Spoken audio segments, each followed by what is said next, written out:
மதத்தால், மொழியால், இனத்தால் மக்களை பிளவுபடுத்தும் சக்திகள் ஊடுருவி உள்ளதாக அமைச்சர் சேகர்பாபு குற்றம் சாட்டியுள்ளார். துணை முதலமைச்சர் உதயநிதியின் பிறந்த நாளை முன்னிட்டு வட இந்தியர்களுக்கு நலத்திட்ட உதவிகள் வழங்கும் நிகழ்ச்சி சென்னை பாரிமுனையில் உள்ள ராஜா அண்ணாமலை மன்றத்தில் நடைபெற்றது. இதில் கலந்து கொண்டு பேசிய அமைச்சர் சேகர்பாபு, கடந்த 3 நாட்களாக தமிழகத்தில் நடக்கும் அரசியல் சூழ்நிலையை அனைவரும் நன்றாக அறிவார்கள் என்று தெரிவித்தார். இன்று நாட்டுக்குள் மதத்தால், மொழியால், இனத்தால் மக்களை பிளவுபடுத்தும் சக்திகள் ஊடுருவி உள்ளதாக தெரிவித்துள்ளார். நாட்டிலே மதத்தால், இனத்தால், மொழியால் மக்களை பிளவுபடுத்துகின்ற சக்திகள் ஊடுருவி தலை தூக்கி கொண்டிருக்கின்றன. எந்த ஒரு நாடாக இருந்தாலும், எந்த ஒரு அரசாக இருந்தாலும் கடந்த 2-3 நாட்கள் சம்பவங்களில் சற்று தலை கவிழ்ந்திருப்பார்கள், அடிபணிந்திருப்பார்கள்.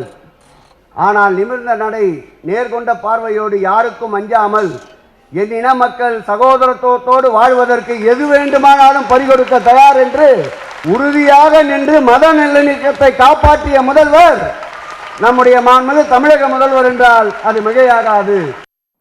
இந்நிகழ்ச்சியில் பேசிய திமுக அமைப்பு செயலாளர் RS பாரதி, தமிழகத்தில் அனைவரும் ஒற்றுமையாக இருப்பது ஒரு கூட்டத்திற்கு பிடிக்கவில்லை என்று தெரிவித்தார்.